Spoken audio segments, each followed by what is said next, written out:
Hello, good morning. सभी का स्वागत है Baba Saheb classes YouTube channel पर। आइए तो शुरू करते हैं आज की क्लास करंट अफेयर की, डेली करंट अफेयर की, डेली करंट अफेयर की। सभी अपनी नोटबुक लेके बैठ जाइएगा टेबल पर, कहीं भी जहां पर आप बैठे हो, और शुरू करते हैं आज की जो क्लास है।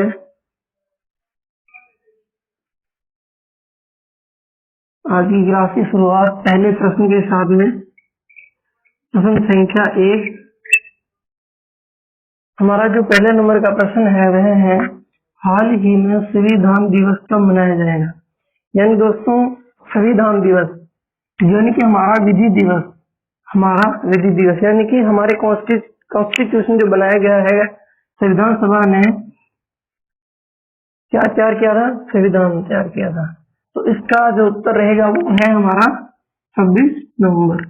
प्रत्येक वर्ष 26 नवंबर को भारत में कौन सा दिवस मनाया जाता है, संविधान दिवस मनाया जाता है, और इसे विधि दिवस के नाम से भी जाना जाता है।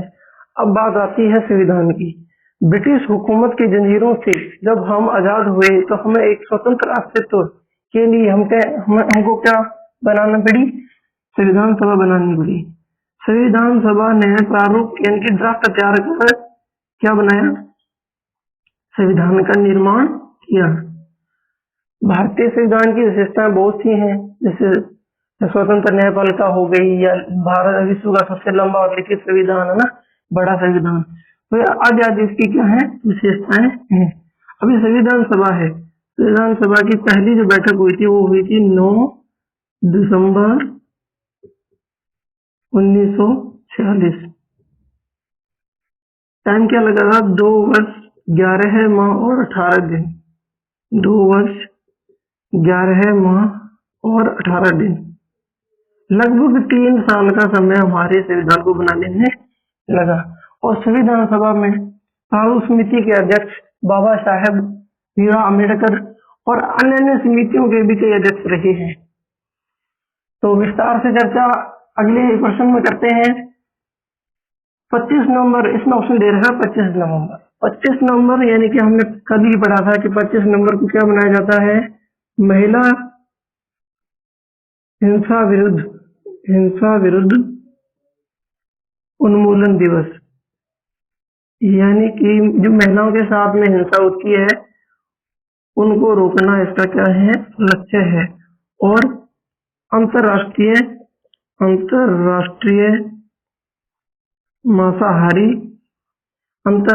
मांसाहारी निषेध दिवस, ये 25 नवंबर को मनाया जाता है। ये दोनों दिवस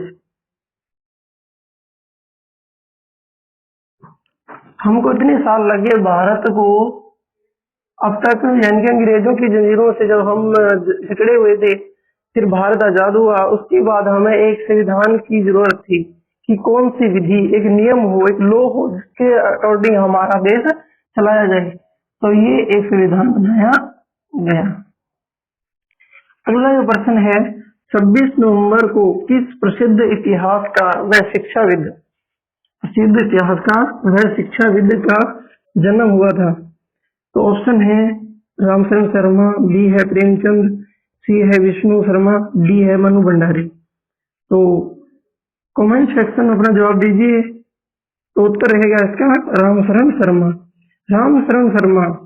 रामशरण शर्मा ने कई अन्य रचनाएं की। इनकी रचनाओं में शामिल हैं, इनकी रचनाओं में क्या क्या है, शूद्रों का इतिहास है, भारतीय सामंतवाद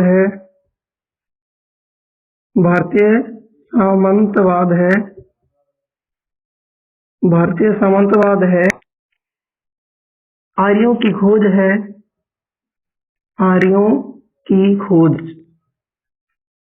और प्राचीन भारतीय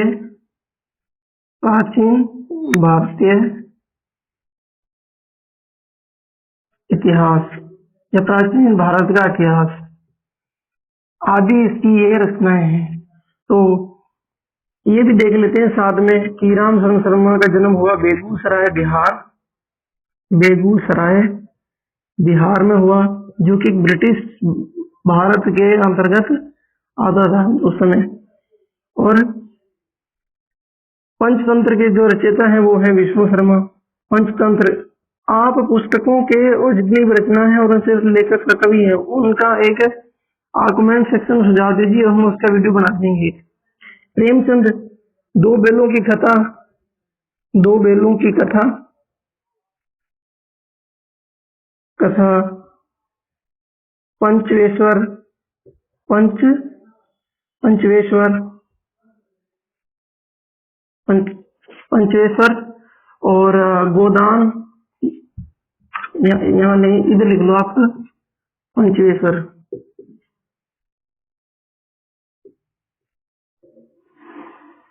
पंच परमेश्वर सॉरी,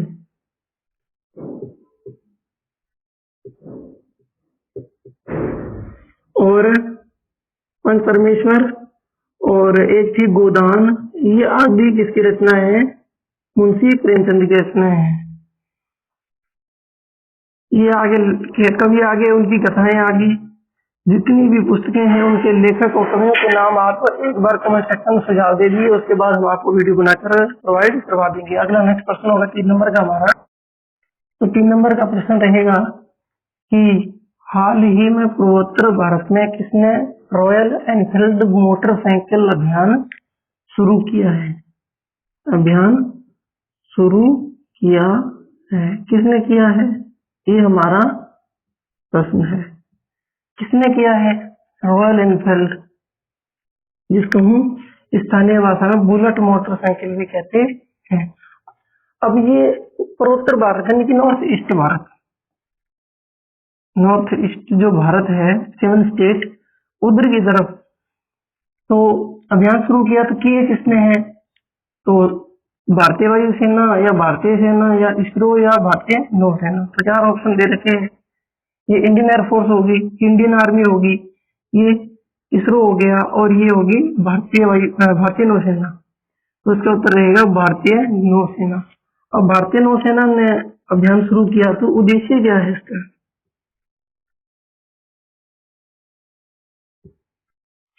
इसका जो उद्देश्य रहेगा वह है कि जितनी भी भारतीय वायुसेना है, भारतीय वायुसेना,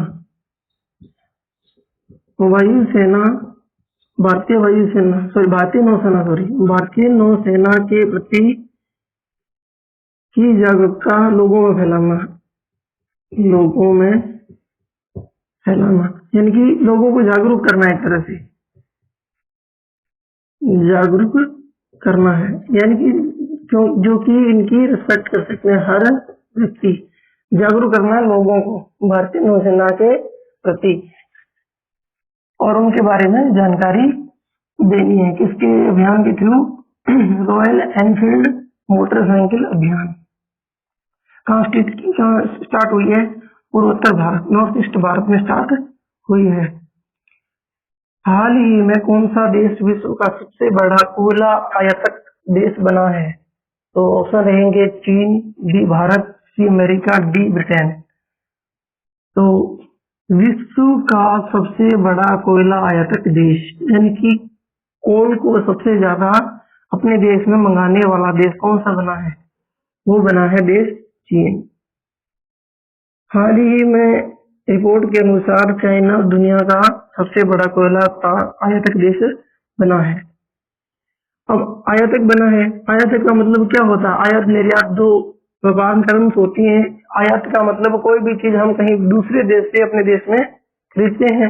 निर्यात का मतलब होता है जो अपने देश से किसी अन्य देश को वस्तु का व्यापार किया जाए, बेची जाए, उसको निर्यात कहते हैं। तो ये तो आगे आयात की बात। अब चीन तो पहले नंबर पर है, दूसरे नंबर पर कौन है? दूसरे नंबर पर है भारत। दूसरे नंबर पर भारत विश्व का सबसे बड़ा कोयला आयातक देश है, दूसरे नंबर का, ध्यान रखना। अब बात ये आती है कि अब भारत में सर्वप्रथम कोयले की खदान को खनन है जो कोयले का वो कब प्रारंभ किया गया? जो ब्रिटिश भारत में, यानी कि ब्रिटिश भारत में ईस्ट इंडिया कंपनी के द्वारा, east India company, east India company ने दामोदर नदी का जो तट है, यानी कि रानीगंज का क्षेत्र कह सकते हैं हम, रानीगंज का जो क्षेत्र है वहां पर कोयले की वो किया था, खनन किया था 1774 में। कब किया था? 1774 में किया था। अब भारत की बात आती है कि भारत के पास में उत्पादक क्षमता कितनी है, यानी कि भंडार गृह कितना है, तो 448 मिलियन टन की जो क्षमता है वो भारत के पास है। अक्टूबर 2022 की रिपोर्ट है, ये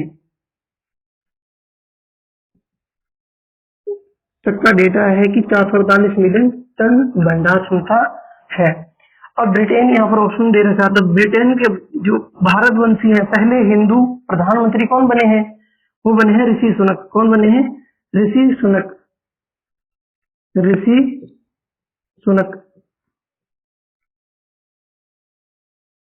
ये भारतीय मूल के भारतवंशी हैं ब्रिटेन के, यानी कि अंग्रेजों ने हमारे ऊपर राज किया, अब भारतीय उनके ऊपर राज करेगा।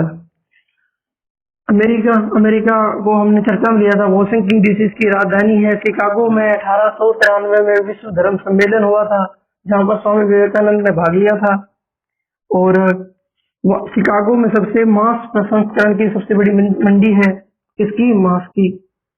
अगला है हमारा, हाल ही में किस राज्य सरकार ने नीति आयोग की तर्ज पर मित्रा बनाने का निर्णय लिया है? तो वह कौन सी सरकार है जो कि नीति आयोग, पहले तो योजना आयोग था 1950 में, लेकिन उसके बाद 2015 में एनडीए के नेतृत्व में, यानी कि नेशनल डेमोक्रेटिक अलायंस, मोदी के नेतृत्व में सीधा कह सकते हैं, उन्होंने 1 जनवरी 2015 को क्या बनाया? नीति आयोग। यानी कि नीति का मतलब क्या है? NITI, नीति, नेशनल इंस्टीट्यूट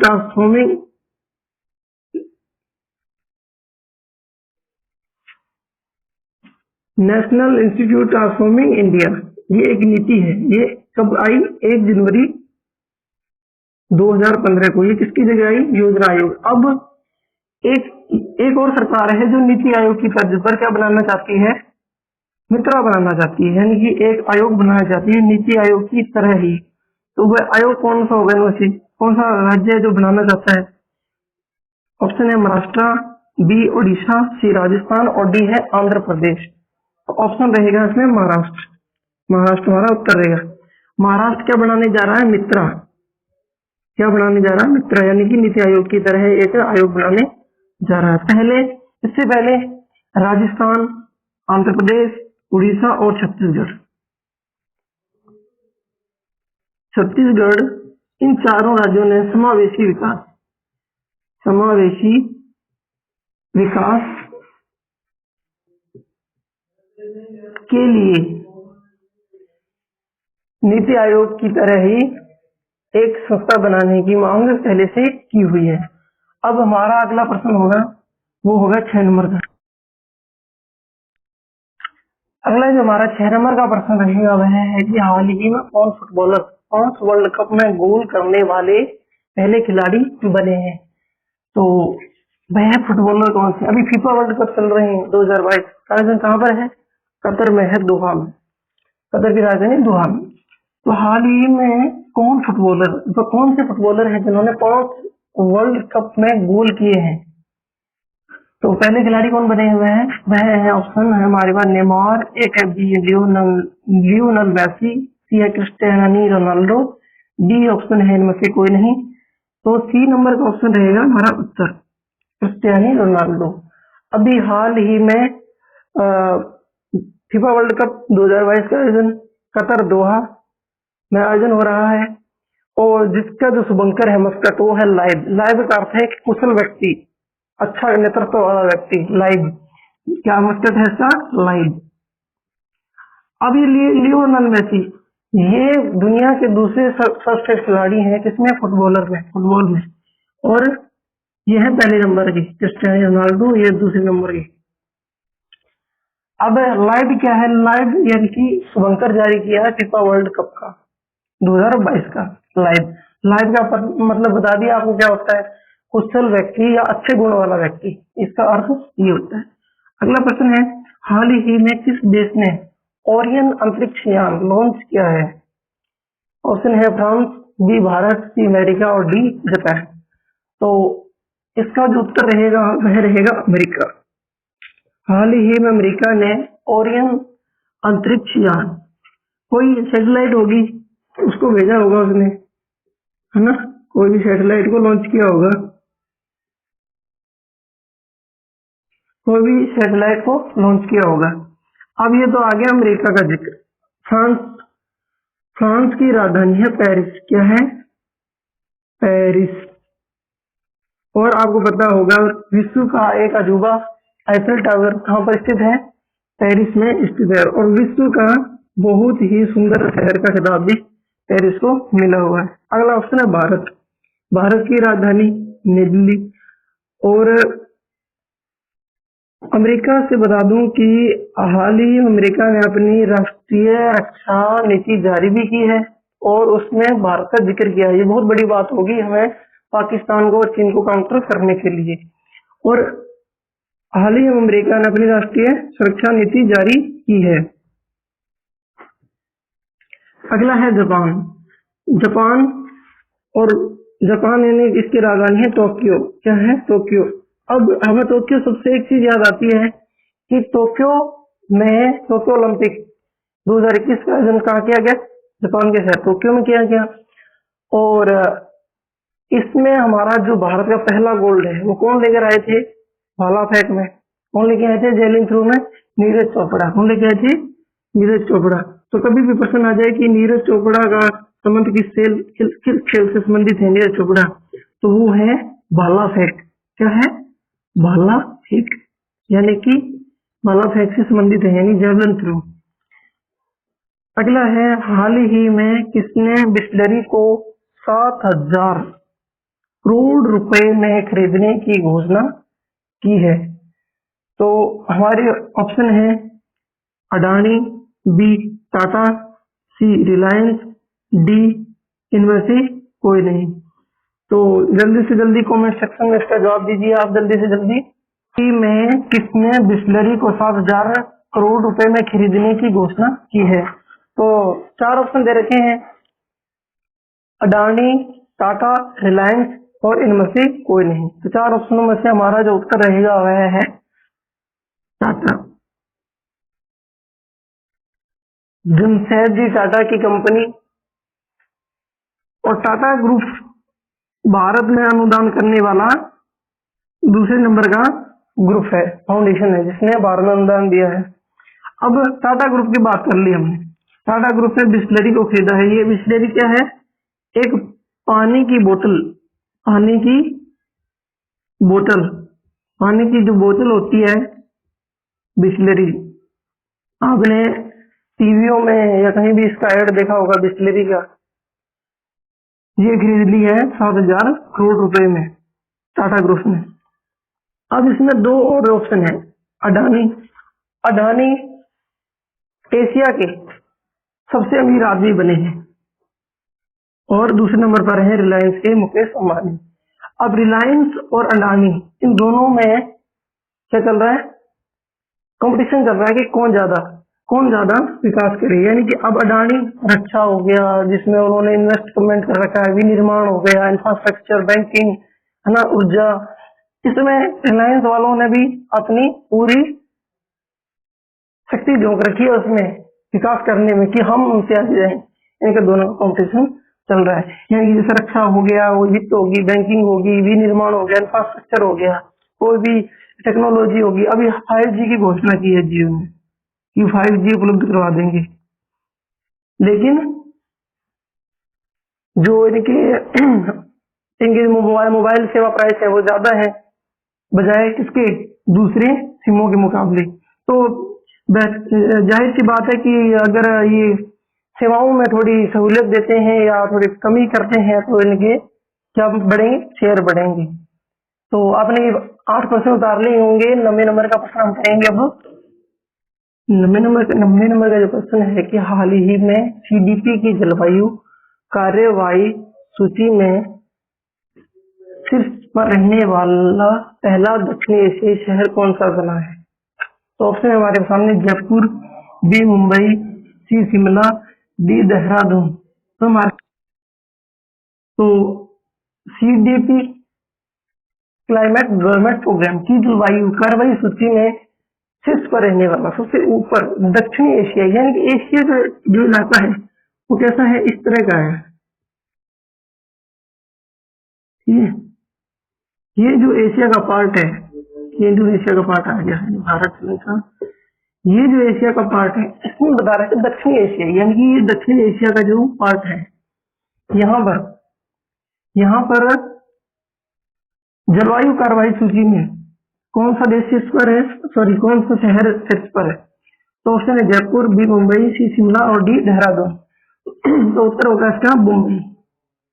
मुंबई बोल लो, मुंबई बोल लो। भारत की व्यापारिक और वाणिज्यिक राजधानी भी क्या है?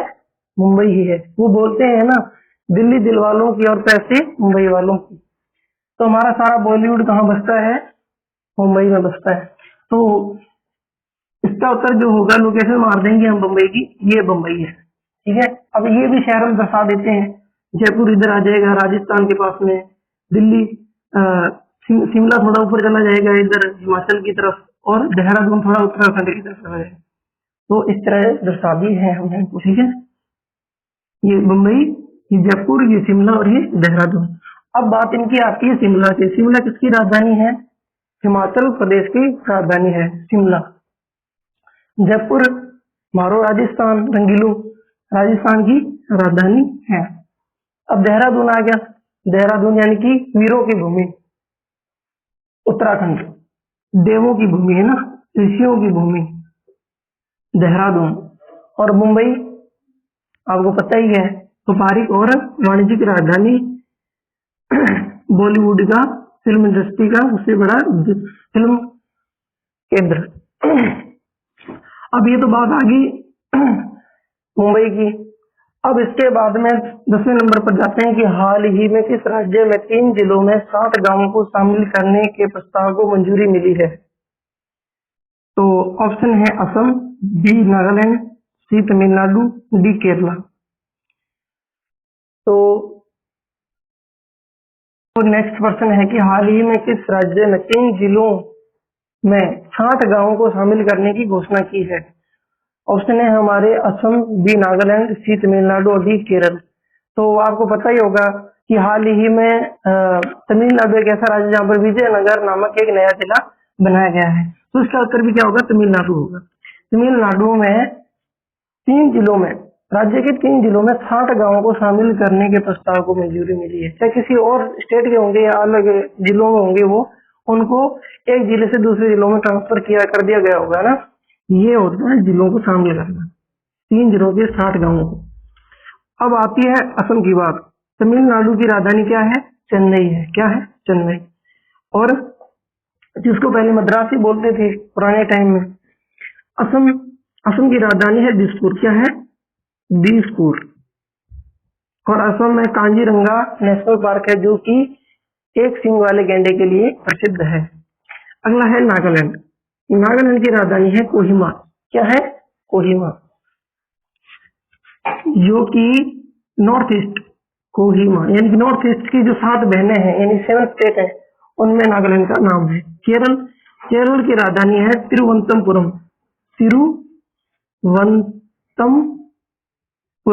तिरुवनंतपुरम या त्रिवेंद्रम भी बोल सकते हैं। त्रिवेंद्रम भी बोल सकते हैं। यह है केरल की राजधानी। केरल समुद्री तट पर स्थित है। अब थोड़े से भौगोलिक दृष्टि से देख लेते हैं। जैसे ये भारत है, प्रायद्वीपीय भारत। अब यहाँ पर केरल है, तो यहाँ पर क्या है? पश्चिमी घाट है और इधर है पूर्वी घाट। जब भी अरब की पवनें इसकी तरफ आती हैं, भौगोलिक दृष्टि से देख लेते हैं, तो इसकी हवाएं इसको टकराकर यहाँ पर मानसून, यहाँ पर बरसात करती हैं। क्या करती हैं? बरसात। और एक दूसरे नंबर की जो पवनें है वो ऐसे जाकर सतपुड़ा की तरफ चली जाती हैं, जो मध्य प्रदेश और उत्तर प्रदेश के दक्षिणी भाग में वर्षा करती हैं। और कुछ अरब पवनें, तीसरी पवनें, जो कि भारत के राजस्थान के अरावली के समानांतर चलने लगती हैं, इसलिए राजस्थान में बरसात नहीं हो पाती, क्योंकि अरावली की स्थिति कैसे है, इस तरह है, इसलिए राजस्थान में वर्षा कम होती है।